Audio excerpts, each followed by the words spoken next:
This is the Rich Dad Radio Show. The good news and bad news about money. Here's Robert Kiyosaki. Hello. Robert Kiyosaki, the Rich Dad Radio Show. Happy New Year. This will be our second recorded show of the year, the third show for this year of 2020. And I'm very excited for a very special guest because his name is Chris Voss. He's famous for being a FBI negotiator, but he's more than that. If you want to be an entrepreneur, you've got to study with Chris Voss.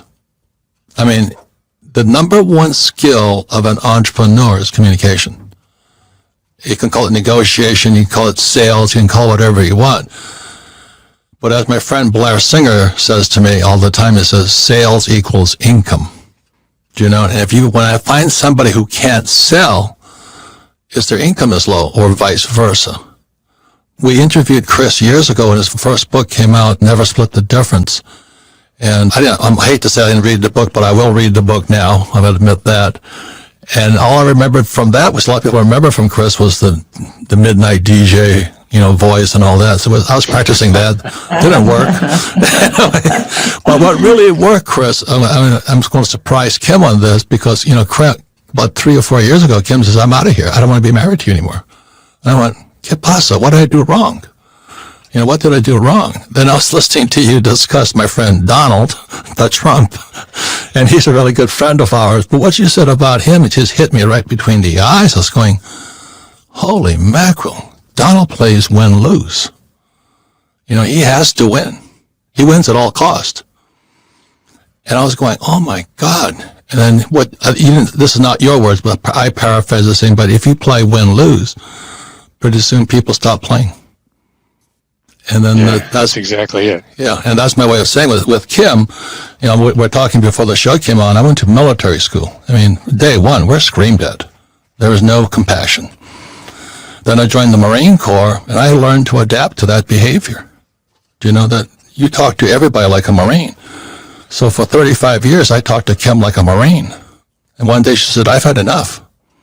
So when I was listening to one of your podcasts, I went, oh my God. So I want to thank you because what your technology is more than sales, it's more than negotiations. You have the key to world peace.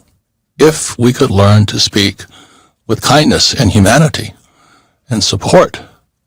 So your technology is absolutely fantastic. Thank you. So Kim and I have had a long Christmas and New Year's together this year, flying back in our jet, discussing. I'm doing my best to practice the midnight DJ. Not getting too far. But Kim says she knows a difference in me. Right, Kim? I have. I've noticed a difference on how you communicate with people and how you catch yourself before the non-filter. You're filtering yourself more than you have been in the past because sometimes you're so far down the road. People have a hard time understanding and then you get frustrated. So whatever you've been practicing, or Chris, whatever you've been teaching them, it's been working. That's cool. Students got to be prepared to learn. It's just throwing it out there isn't enough. You got to have a mind that's open. Yeah. Your work is so fantastic because I also went to Xerox. I spent 4 years working with them in sales training and all that stuff. And what you talk about is the tie down, and that's what we called it. The tie downs you get them to say yes. Right. And usually that's the worst thing you can do.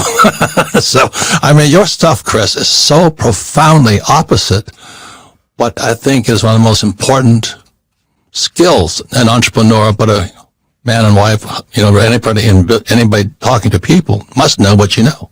Yeah, and for people that don't know you, Chris, I just want to give them a little bit of your background because it's pretty impressive. So before 2008, you were the lead international kidnapping negotiator for the FBI, as well as the FBI's hostage negotiation representative for the National Security Council's hostage working group. You worked in all sorts of divisions, just the Joint Terrorist Task Force you were part of for 14 years. You have an incredible resume. And it's more than a resume, of course, because you've been out there doing it and living it. And so I'm just really impressed because we always want to talk to people who are what we call real teachers. People are out there doing it, not just talking about it. And you have such an impressive history of negotiation and kidnapping negotiation and all of this. So let's, Robert, I'm going to turn it back to you and let's get started because this is exciting. the saying goes, when the student is ready, the teacher will appear. Well, Kim saying, "I'm had it with you," was my lesson.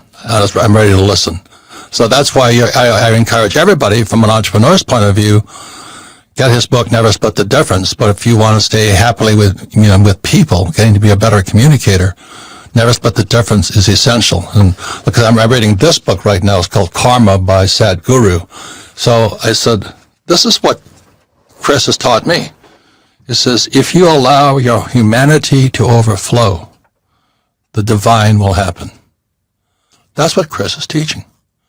In negotiations, you're teaching to give your love and humanity to people. Not tie them up, not rope them down, not beat them up, not get the best out of them. But your work is profound. So as soon as I finish this book, your book's next. Never split the difference. That's good company for my book to be in. I know. You're up there, man. So, Chris, would you give us a little bit of your history and how you got into this and how it's transpired? Yeah, well, I was an FBI agent. I was actually on the SWAT team. And then because of injuries to my knee, I wanted to be a hostage negotiator. I figured, how hard could it be? My son and I joked that there's two unofficial mottos from our family. One is, how hard can it be? Which is really close to, what they say, redneck's famous last words are, hey, watch this. How hard could it be is along those lines. But also you say, which I think, well, also it's funny you say this, what's the difference between a hostage negotiator and my mother? You can negotiate with a terrorist, right? Yeah. So the toughest negotiation is sometimes with the people you love. Would you say that's true? Well, they are, yeah, they are, and it requires kind of a higher level than the basics. Like there's, we're talking a concept these days, shu ha ri. Shu is just the basics. Ha is when you got the basics down and you're beginning to develop your own skills, and ri is when you're still within the discipline but you're making up your own rules. And dealing with relatives close. People very close to you you're in the ha or re area. You have to get the fundamentals down, and you get much higher into it. And one of my favorite stories, my son Brandon, who's the president of the company, he's a phenomenal negotiator. A couple of years ago, his bride was getting ready to walk out the door, and one of the rules when you're really trying to break through with somebody is articulate their position to them till they say that's right, till you got it down. You don't, yes, but here's what you see, here's why you're mad. And she's packing, and he goes down, I got to say this, I got to get a that's right out of her. So he sits down, he lays out, you're upset with me because I don't listen. I'm assertive, I'm grumpy, all the long list. And he can watch her relaxing, and she says, that's right, and I'll stay. Now that I'm a grandfather now. That's good. But, congratulations. One of the things, when he told us that story, because we're working on a couple of books right now, the first time ever it occurred to me, I said, you were furious when you started that process. You were furious. And the mere act of trying to see the other person's point of view put you in a different mind frame. It changed you. I mean, it did a lot for her, but it settled you out in phenomenal ways so that you could hear and you could listen. Just try and exercise it. And that's one of the cool things that we've actually just discovered. The great fringe benefit of applying this understanding to other people, it does a lot for them, but it does more for you. I mean, it settles you out in so many ways. I got in the middle of a few months ago in Clubhouse when Israel was shelling Gaza, trying to take out Hamas. And Hamas puts their ammunition in schools. They put it in the AP office. They're daring Israel to blow up their ammunition and their weapons caches. And finally, Israel complies. So, there's arguments about it. And in this forum that I hosted, I said, I want people supporting Palestine here, and I want people supporting Israel. I don't care which side you're on. But before you tell the other side what you think of them, you have to say, all right, here's what your point of view is. Before I disagree with you, here's how you feel. Now, very few people were able to execute and get it that's right. But the more important thing was not one discussion devolved into an argument. The person who hosted it with me said, this is the first time we've ever hosted this discussion where people weren't screaming at each other. The mere act of trying to see the other person's perspective, whether it's a personal relationship, a business relationship, or a political firestorm, settles you down and helps clear your head. If I could put amen to that one, that's why this book here, I'm reading Karma now, is very similar to your book, which is Don't Never Split the Difference. You're saying the same thing. I'm going to read that line again. If you allow your humanity to overflow, the divine will happen. And that's what Kim was saying, is because my whole, 4 years of military school, 6 years as a Marine, we got used to jumping into people's shit. I mean, and if somebody wasn't jumping into my shit, right. I mean, they didn't love me. So the more they yelled at me, the happier I got. But that's not a normal society. And you don't treat your wife and business partner that way. No, yeah, but you get that wired into you. It's hard to get it out. Man, it's wired. That is the thing. So your book, Never Split the Difference, is priceless. I recommend everybody read it. I'm signing up for your programs because you have the key to world peace. But it starts with me. You know what I mean? It starts with me, nobody else. So thank you for that, Chris. I love it. I publicly want to thank you for that. Kim doesn't know what we're talking about, but she noticed I smile a lot more. Right, Kim? Yes, you do. Yes, you do. So when I'm negotiating with people, I'm not yelling at them, I'm smiling at them. That's major change. At a time, right? Major change. You didn't get that bad wiring built in overnight, and you don't rewire overnight either. No. Yeah. And that's why I'm signing up for your coaching and all that, because that is the most important thing I can do. If I can change me, I can change outside of me. But I can't change outside of me if I'm yelling at them. Yeah. So, Chris, if I can ask, how did you go from being a kidnapping negotiator to teaching? What prompted you to go to want to teach negotiation, and especially some of these top universities that you teach at? Well, it was a combination of a couple things. I mean, initially, from day one on, I started applying this stuff in my personal life. I'm just like, this stuff just is too powerful for not to be applicable to everyday stuff. Yeah. And then actually a big trigger was, I worked a kidnapping in the Philippines that went bad. I mean, it was ugly. It was a train wreck. People got killed. I mean, it was bad. I talk about it in the book. And we just did an after action, and we said, look, we did everything we knew how to do. And my response was, okay, well then we don't know enough. And that's when I started talking to people at Harvard. I got them to let me come through their class, and I began to learn with them and alongside them. And they said, you're doing the same stuff. Exactly. All the human nature dynamics are the same. The stakes are different, but the dynamics are the same. And that's when really I started to slide into, okay, these guys have given me the green light. We got to apply this across the board, business and personal life. The universe lined up. I got a chance to teach at Georgetown. And the students, I was teaching there alongside Brandon, and actually Brandon guest lectured a lot, and so did Derek Gaunt, one of our other coaches. Brandon's your son, not Joe Brandon. Yeah, he's my son. And we started transforming people's lives in a business school. So it was cool. It does. I mean, Kim's always said to me, says, no matter how successful I got more unhappy. I was wired up that way. And then just what you were saying about what is the I call it the corpus callosum, but there's the ancient brain, the reptilian brain, and all that. Amygdala, right? Sounds like an Italian dessert. Yeah. And so I just started smiling more. And if I start smiling more, everything changes. Everything changes. Would you explain that? Yeah, there's a hardwired connection actually between the muscles in your face and the neurons in your brain. And smiling, if you start studying what happens, like I'm my own laboratory, and I know I get a hit of whatever neurochemicals that improve my thinking and my positive mindset. It's a direct connect. Now, it's not a huge connect, but every little bit helps. I mean, there are neuroscience experiments where people's ability to frown was taken away through Botox, and they were instantly in a better mood. Wow.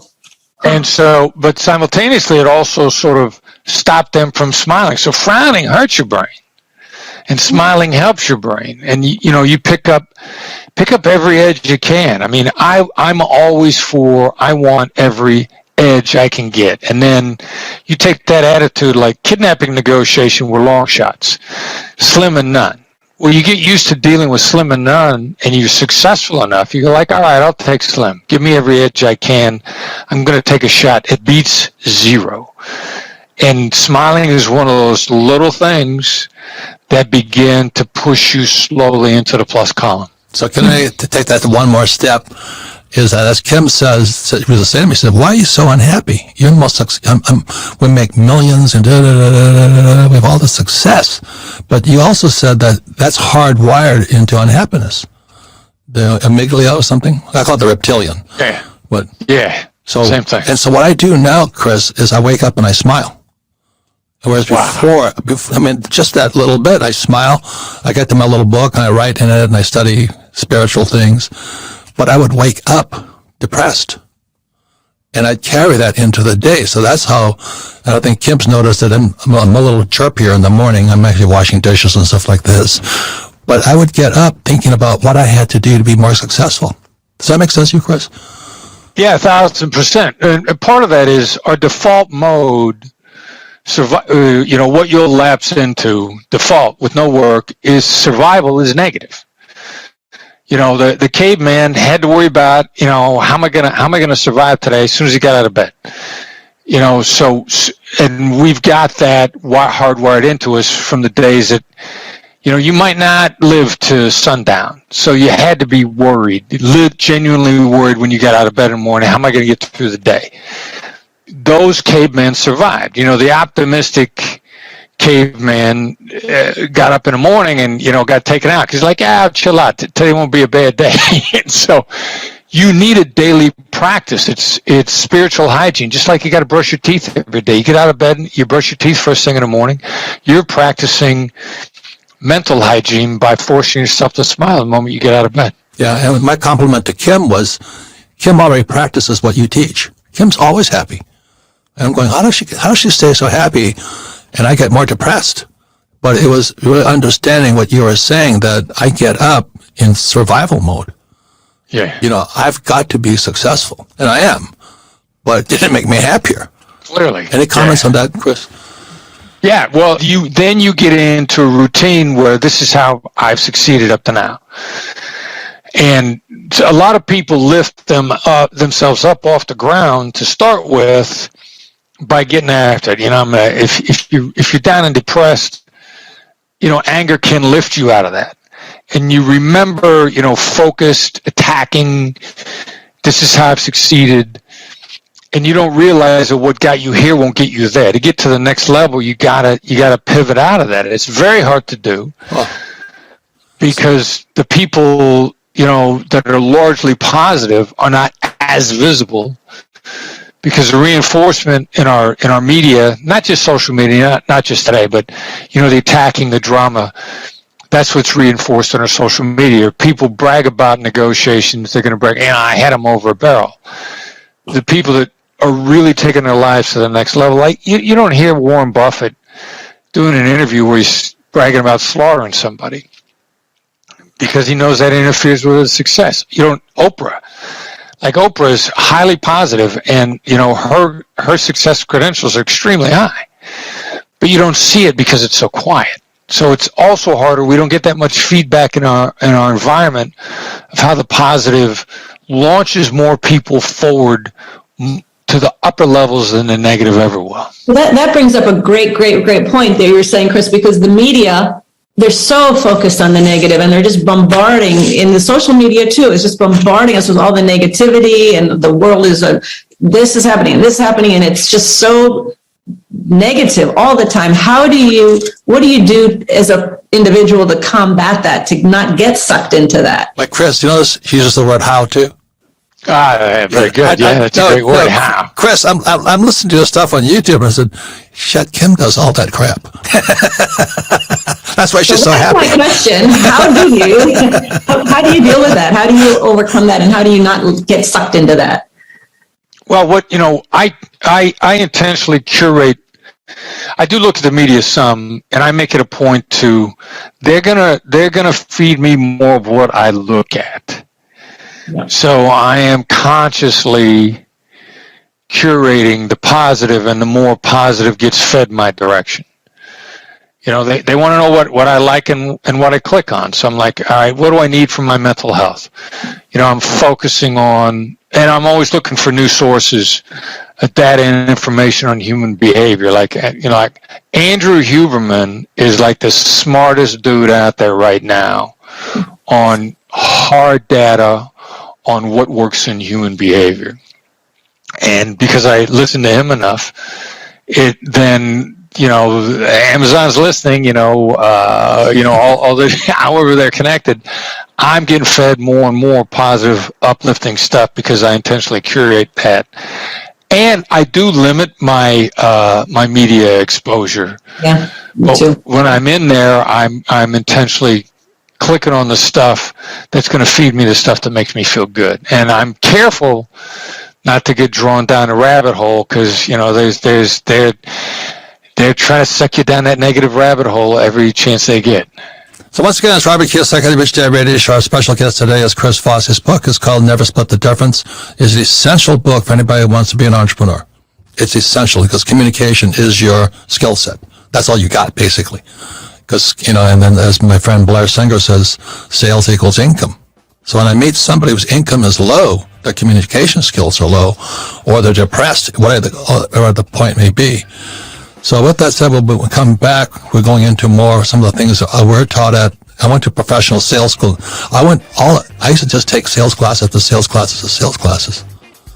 And everything that Chris says, I shouldn't have been doing. So we come back, we'll be talking more about what Chris teaches and how to split the difference, which is, I think, a much more humane way of being in sales with people you love and customers. We'll be right back.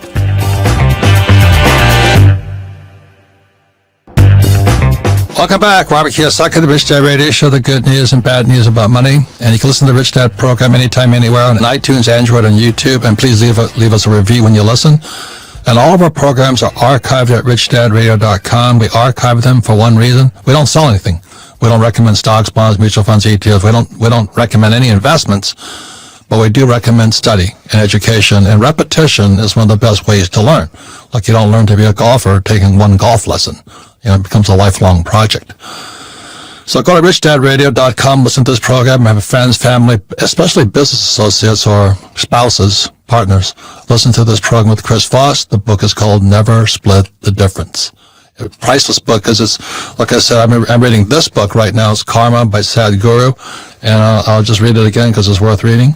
The way Chris teaches you to communicate is if you allow your humanity to overflow, the divine will happen.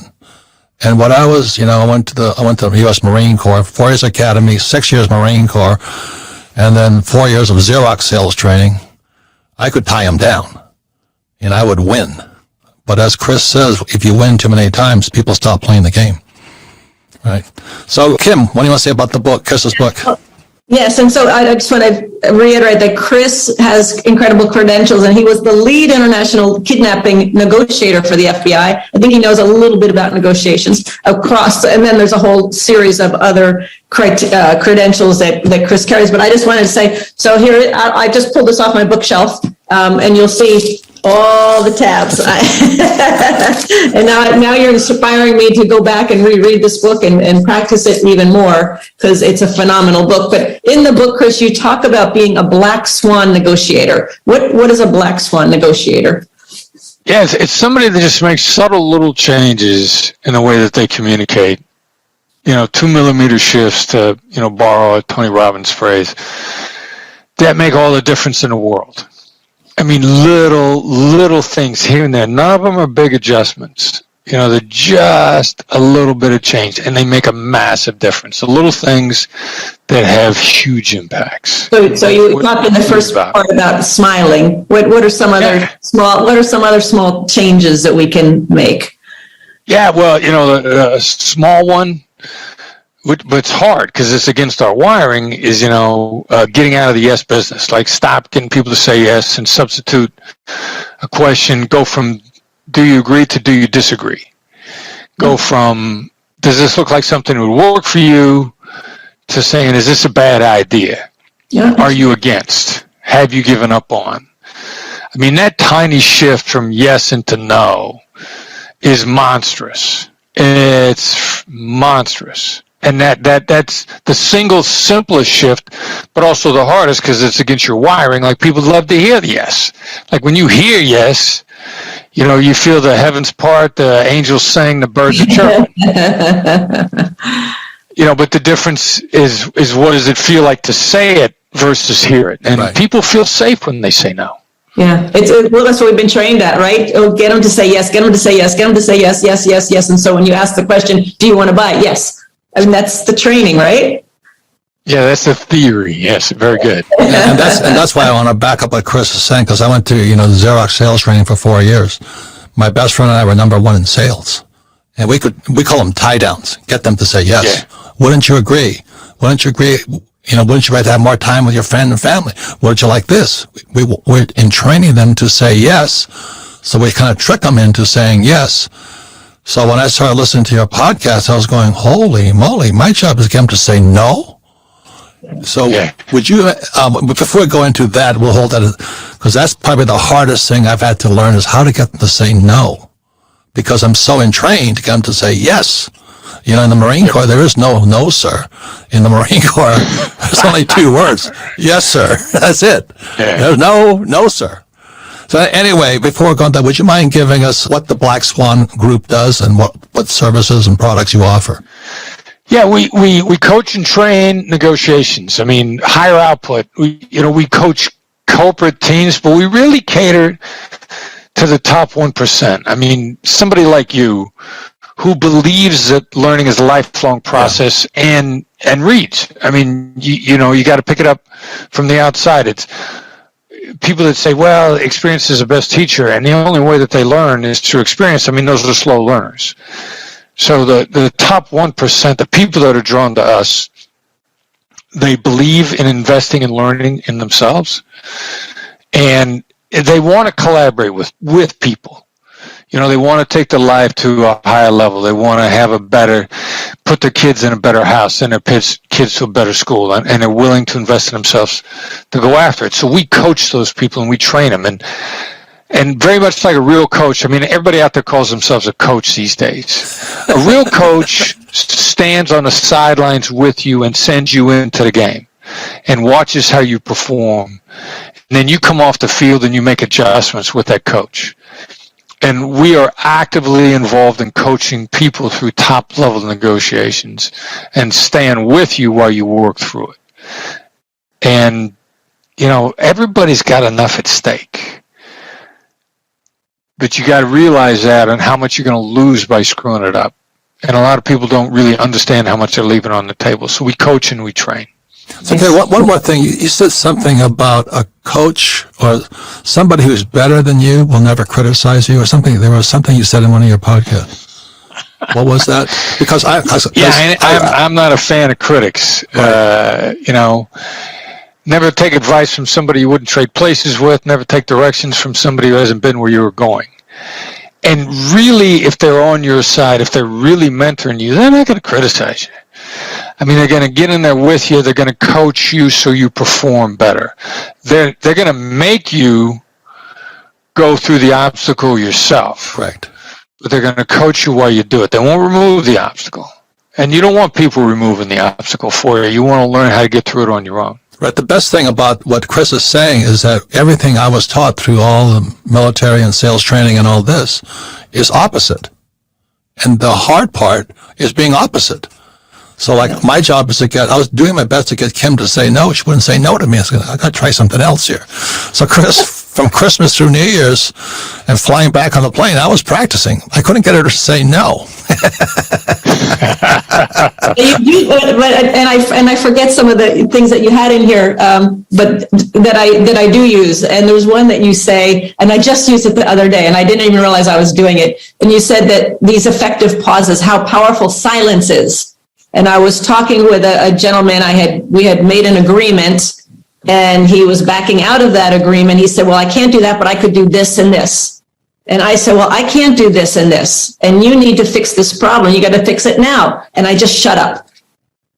And that silence was like, it's painful because you want to talk and you're told to talk, sell. And I just shut up, and I'm like, you need to fix this. And I shut up, and he said, I'll call you back.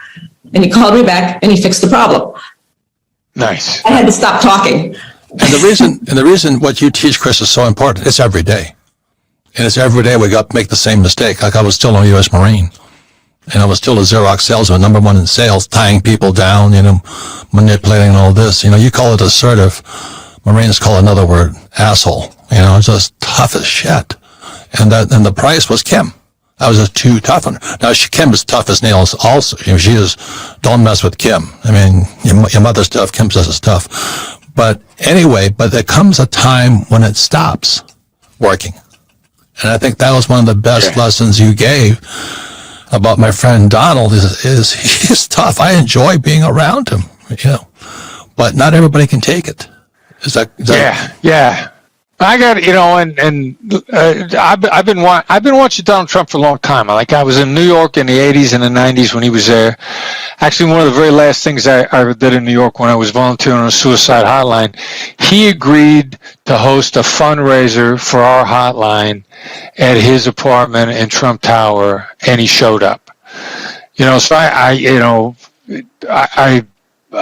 he wouldn't recognize me if I walked through the door. But we've got a history of watching him, and I think he's done some spectacular things, and simultaneously, people get tired of getting beat over the head. Kim, what was your experience? We love Donald and his kids and all that, his two sons, Eric and Don Jr. and Ivanka.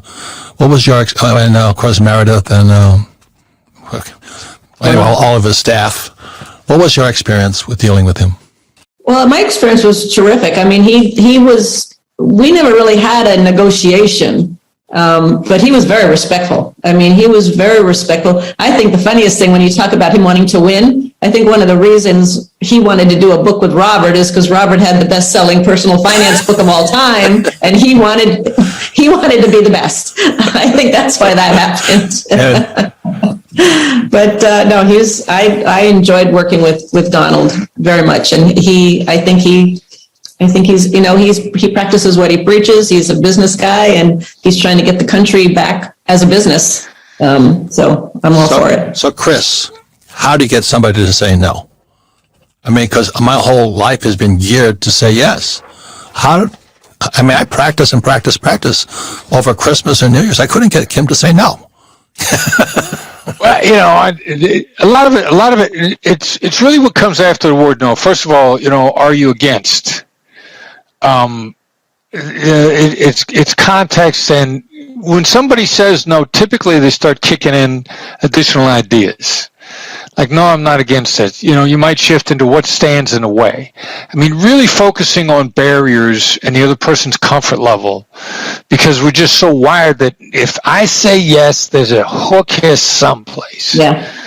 And you're being set up. And understanding what the other person's motivation is, but getting somebody to say no is really to trigger the follow-on conversation, and that's what a lot of it is really about.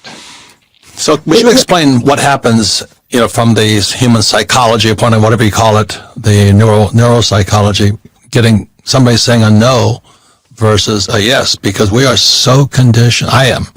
To get the yes, and that's why I won so much. But what's the other side of that, Chris? Yeah, we know from experience that people feel safe and protected when they say no. I mean, that's why people say no to everything. They get it. Their default answer is no.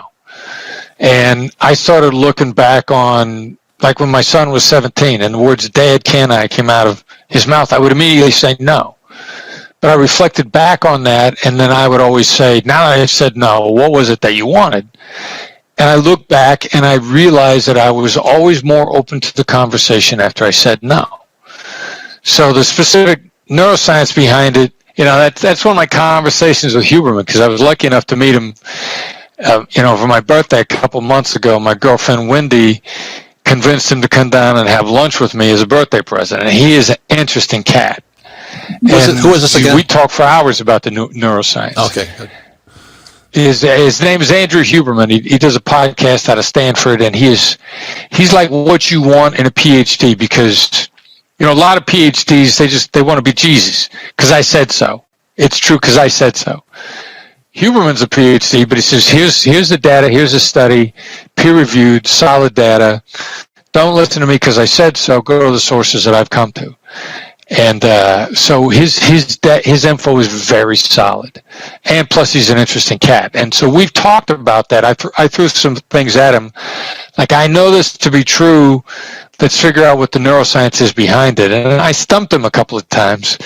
But you originally asked me about what's the neuroscience behind no. We just know anecdotally how it opens people up. We got enough experience team-wise that we got everybody that we coach in a Black Swan method to get comfortable with it, and they accelerate their lives. There's another piece to the whole no, and you talk about in using I is also like a turnoff. Can you expand on that?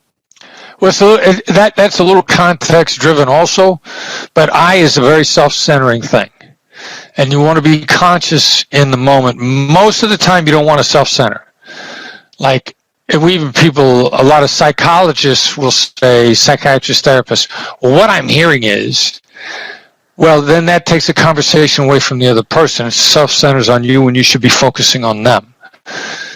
So, you sound versus I'm hearing changes the subtle dynamic. Again, it's a tiny 2 millimeter shift.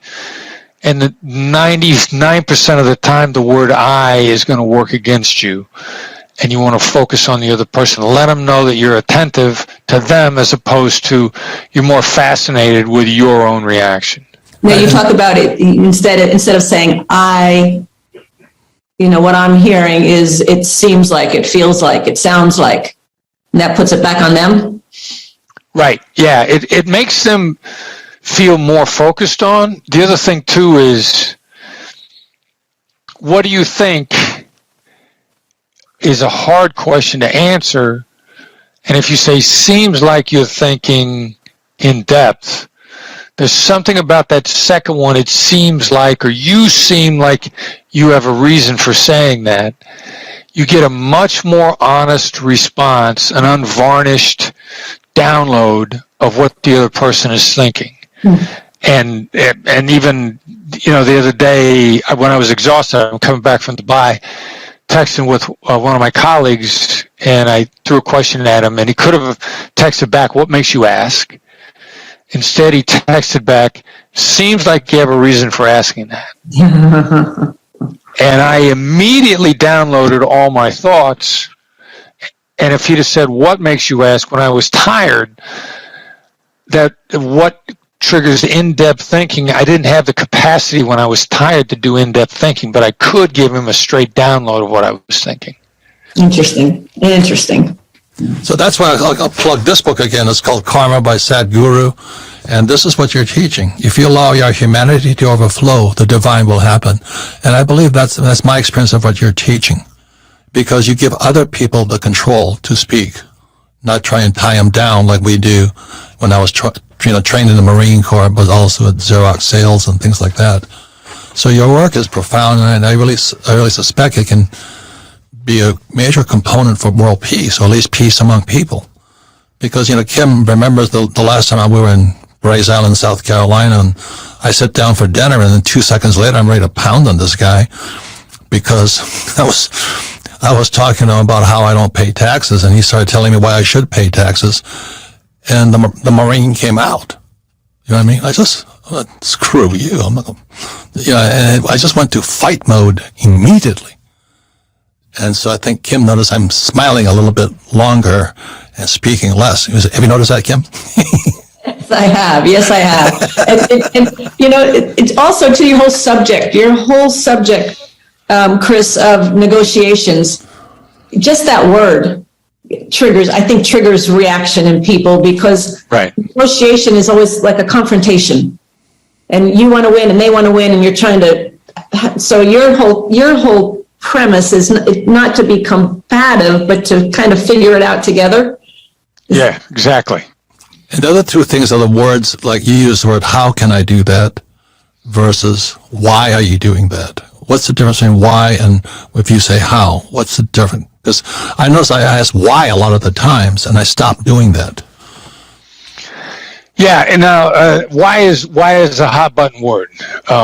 Like, you may not be accusing the other person of having made a mistake, but when you are accusing them of having made a mistake, you are going to say, why did you do that? And again, my son's observation, like everybody on earth, when they were 2 years old and they broke something, the nearest adult in a room pointed at him and said, why did you do that? Mm-hmm. And we get it beat into our head enough that if I'm being asked why, the other person is accusing me of making a mistake, that it causes people to pull back. Like, what did I do wrong? I don't know. And the business advice to find the other person's why, finding motivation, is good advice. It just ignores the fact that we all feel like we were getting hit with an electric shock when somebody says, why are you thinking that? Why did you do that? Why do you want that? My favorite word. Just switching out of why is another huge change. Right. Another thing you say is you don't say yes, you just say you win. The thing. I mean, it is. Yeah. It is such. I mean, I'm like a student. I said, oh my God, because I need to change, and that's the most powerful thing that the Black Swan Group does. Your book, Never Split the Difference, is how we're going to change if we're going to bring more peace and more prosperity. But it's in our communication skills. So, final word is: can you give us one more? How do we access? How does the world access the Black Swan Group, and what other services do you offer? The gateway to everything, the gateway to the website, the gateway to our offerings is to sign up for the newsletter. And I'm guessing this is largely an international audience, or significantly. So the best way is to go to the website blackswanltd.com. In the upper right hand side is a tab for the blog. Sign up for the newsletter. Comes out every Tuesday morning. Will come wherever you are in the world. You're going to get it Tuesday morning, first thing in the morning. Concise, actionable, free. But free stuff doesn't mean it's valuable. If it's concise and actionable, that's what makes it valuable. Then plus, that's the gateway. We got a lot of free stuff on our website, and our offerings, whatever you need, wherever you are, we will meet you where you are. If you sign up for the newsletter, use it to supplement all your knowledge and take your negotiation skills forward. And I'm going to just add to that because this is my book. These are all the tabs. They all have notes on them. And what I love about your style, Chris, is, as you said, these are simple things and actionable things you can use starting today. They're simple little things, but it takes practice. But it's a great resource for negotiation. And so I want to really highly recommend people get Never Split the Difference. Thank you. It's like Kim and I was negotiating back and forth over Christmas and New Year's, and I said, sure, he knows your stuff. Because I didn't know it. By the way, Chris, that makes she wants to negotiate with you. Not against you. With you, not against you. Thank you, my friend.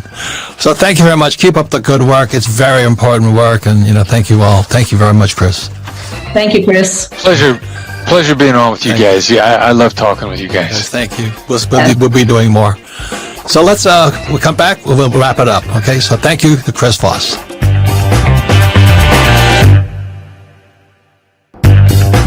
Welcome back, Robert Kiyosaki, The Rich Dad Radio Show, the good news and bad news about money. I want to special thanks to Chris Voss, the author of Never Split the Difference and chairman of the Black Swan Group, LTD.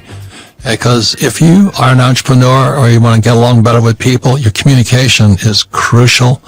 And I, fully disclose how my communication style evolved. It was 4 years of military school, 6 years Marine Corps, and 4 years at Xerox. We're taught to speak in a certain way, and it drives success, but it can also take success away. So you can listen to the Rich Dad Radio program anytime on iTunes and Android and YouTube. Our programs are archived at TheRichDadRadio.com. We archive them for you to listen to again, but more importantly, your friends, family, and especially business associates, and you want to make more money or have better relationships with people, Chris Voss's work is essential. So, Kim, what did you think of Chris in this program? Bring up his book was fantastic. Well, I mean, it's true. I was just sitting on my bookshelf here, and we studied this as a group. Studied this as a group, and we had Chris call in on our book study on this. But I forget how many of these small little, not even tips, but practices can make such a difference. And what we talked about, in terms of no. Get somebody to say no, that opens up the conversation, because I know for me, when I'm getting a sales pitch or something and they say, well, wouldn't you agree? And don't you think that? And they want me to say yes. And I do everything not to say yes, because I know they're just trying to lead me down this path. And he says, actually, if you get them to say no, that makes them feel more safe and they can open up more. Or to say, not to say, I think this is what's happening, instead of saying, it seems to me, it feels to me, it sounds like, seems like. Just little tiny things make all the difference, and I think most importantly, not so much the negotiation, but keeps the communication open. That's right.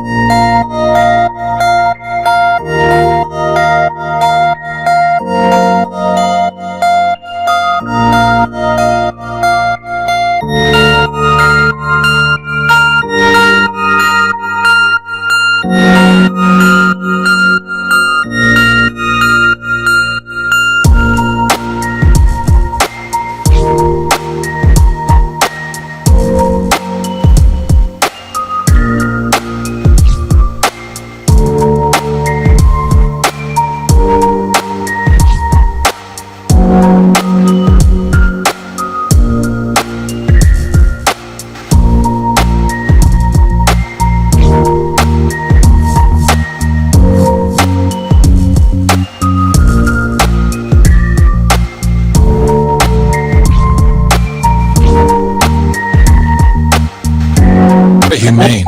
His work is brilliant. Very humane. Sarah, what you think? Yeah, I think, and Kim touched on this during the interview, is that the term negotiation, it automatically feels like there's a winner and a loser. Like if I'm going into this negotiation, where I think his practice or what he teaches is to open that communication where you come together to that agreement, or whatever it is, that there isn't necessarily a winner or loser. And you started off the show with that Donald Trump plays to win or lose. Well, he plays to win, but if you play that way, people stop playing.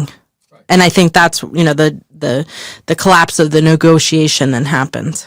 Correct. So. And the other thing he says, which is important, this is your last impression is the lasting impression.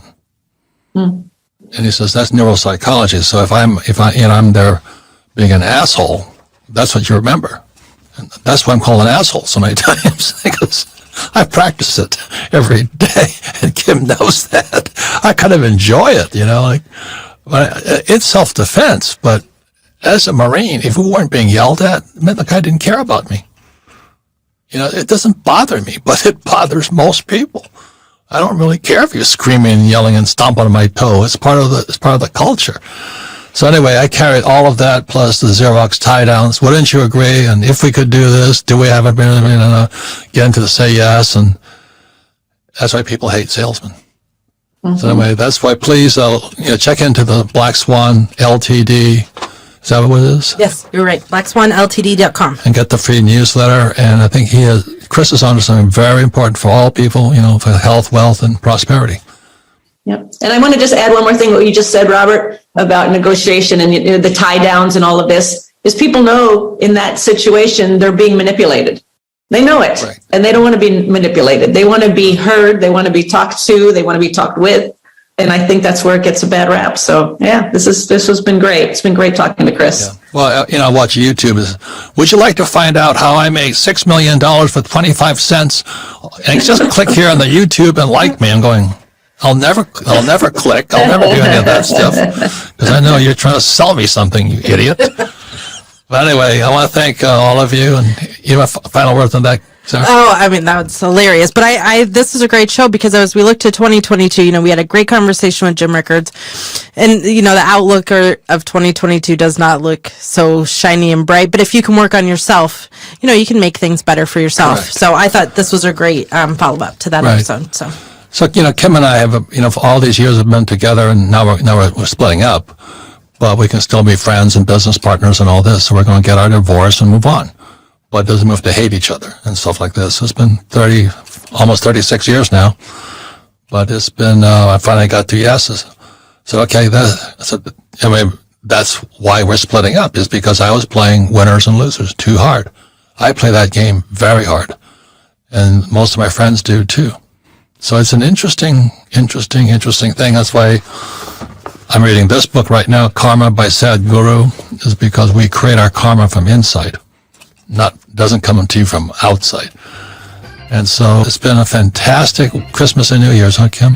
Yes, it has. Talking to people differently.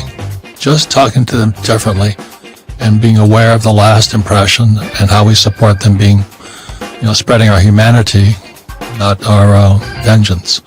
So with that, thank you all for listening to the Rich Dad Radio Show. We'll see you next time. Thank you.